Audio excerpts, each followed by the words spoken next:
Part 7. Neutrality, the key to forgiveness. We begin by taking a deeper look at the often missing ingredient necessary for self-love and our love for others, forgiveness. Could it be that once all things are made neutral, there will be no need to forgive? Forgiveness rests upon neutrality and understanding, which means neutrality and the understanding of our dark secret and how we acquired our beliefs and our judgments are important insights if we are to forgive ourselves and others. Neutrality removes judgment. We cannot be neutral and judge. That understanding reminds us of the truth concerning the reality of the love that others and we are. Indeed, our shame from judgment chains us to our past. Forgiveness, through understanding, sets us free. Who are we forgiving? I realize that it appears to be others that we forgive, but in reality, it is ourselves.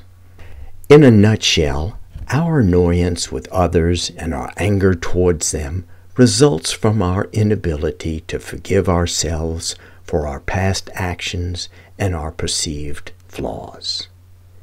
The necessary understanding here is to stop our self-judgments and its anger and start loving ourselves for the love we are.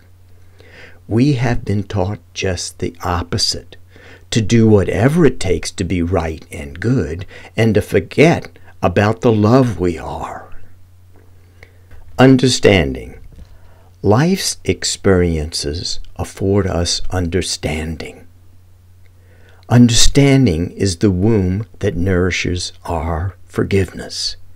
Forgiveness is the doorway through which we then pass into the rooms of inner peace, contentment, and joy.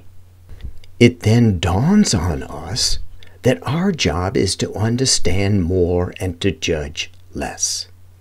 It is the shame that judgment creates that drags our mind into the past. Once we understand that we are not our judgments, and that they were taught to us, we can choose to drop them and forgive ourselves for our past support of them. A while back, I heard an interview with Bill Clinton talking about his memories of Nelson Mandela. President Clinton recalled a conversation they had had when he was on a state visit to South Africa. He was surprised that Nelson Mandela's first cabinet contained some of the very people who had incarcerated him.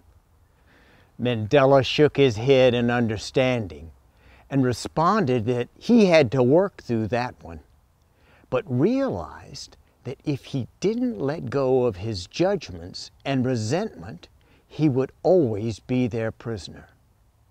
This man, who had spent 27 years in jail, wanted nothing less than complete freedom.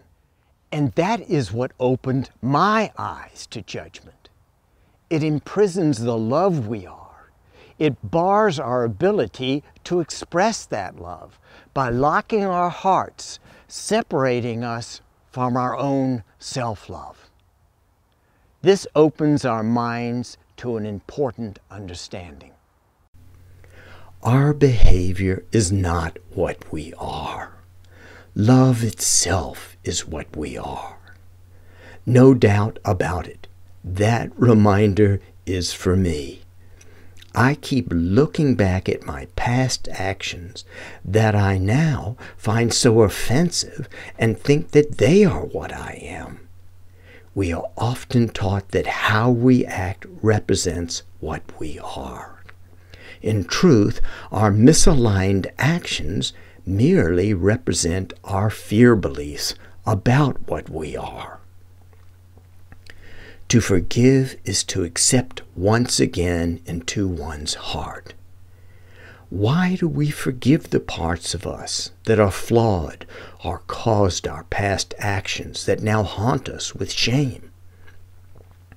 We return them to our hearts because we now understand that our taught judgments caused them to be pushed out in the first place, and that those judgments were arbitrary. Our plan to find love and acceptance through trying to satisfy our own and everyone else's yes pile of judgments simply doesn't work. No one is to blame. Here is the understanding that allows forgiveness.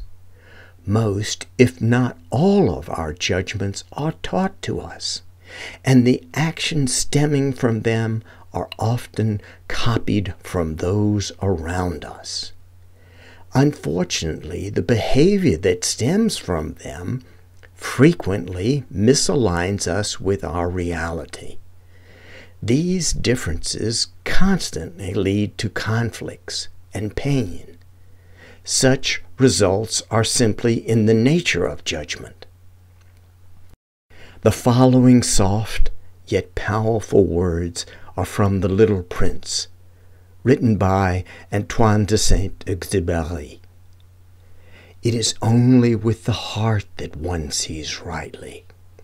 What is essential is invisible to the eye. This, of course, is in direct opposition to judgment's perspective.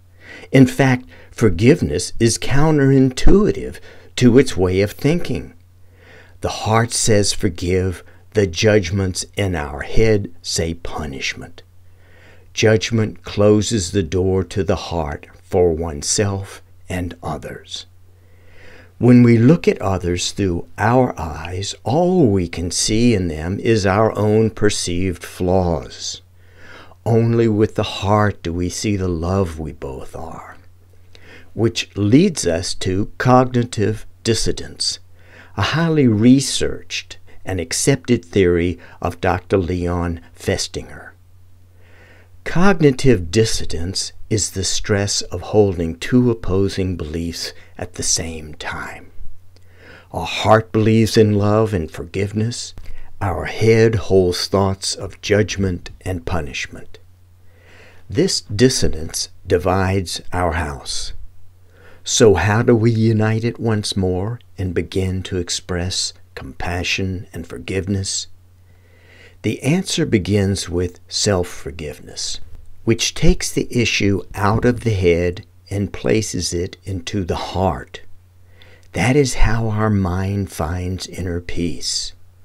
Self-forgiveness opens one's heart to the many shortcomings we all hold, the things we think we should be able to do but can't.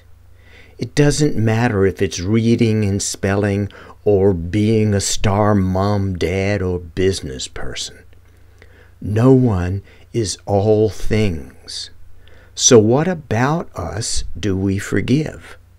We begin with our perceived flaws. Our flaws are the way we are born that keeps us from being perfect. We may not be the best looker or smartest person. So what? Let's not forget our past mistakes. I don't know about you, but I've never met a man or woman who hasn't messed up big time. Mistakes seem to be the stones we walk on in the path we all travel.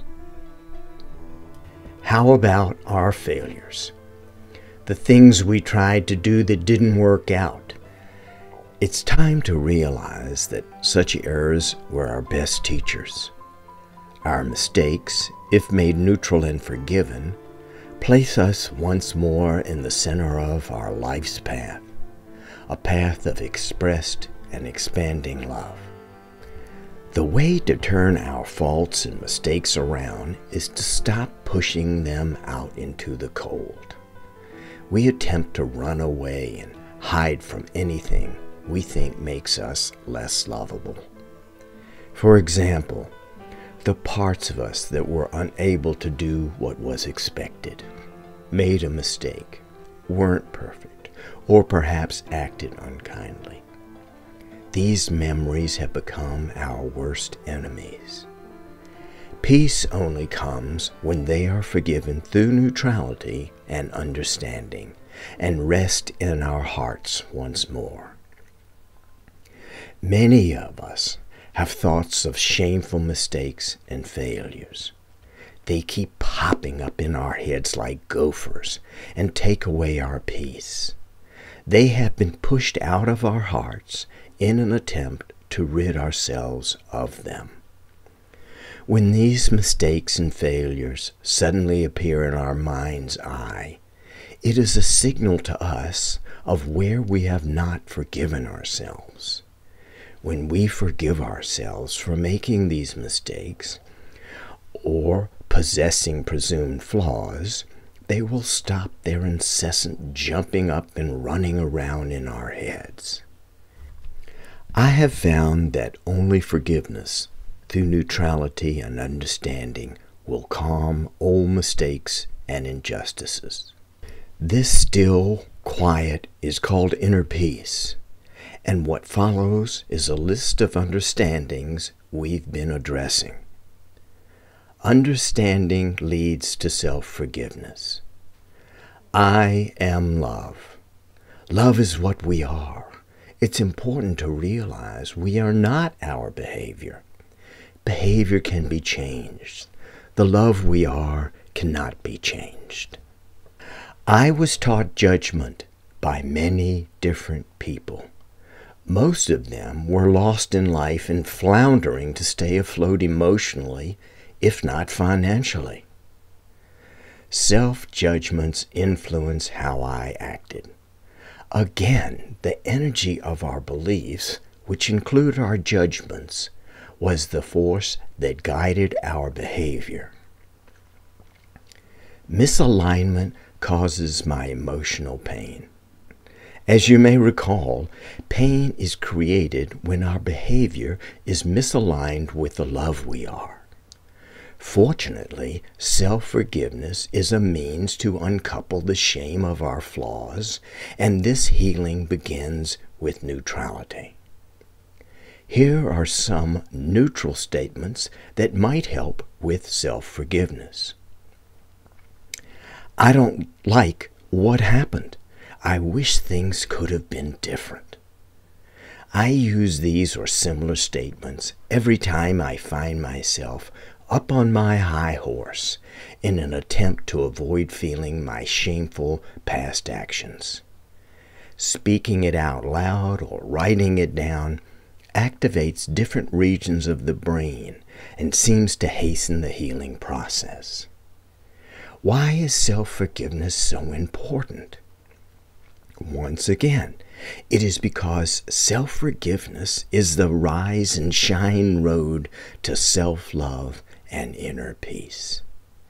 You may recall, inner peace and happiness are inside jobs, yet we are taught that they are created by something outside of us.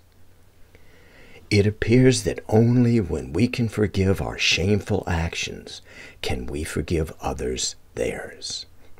Once we have forgiven ourselves, then we can take that forgiveness out into the world. Self-forgiveness leads to forgiveness of others. Here are some understandings that may ease the process. Everyone is love. No, I don't live on another planet. I realize that statement may be a big pill to swallow, seeing the world's situation.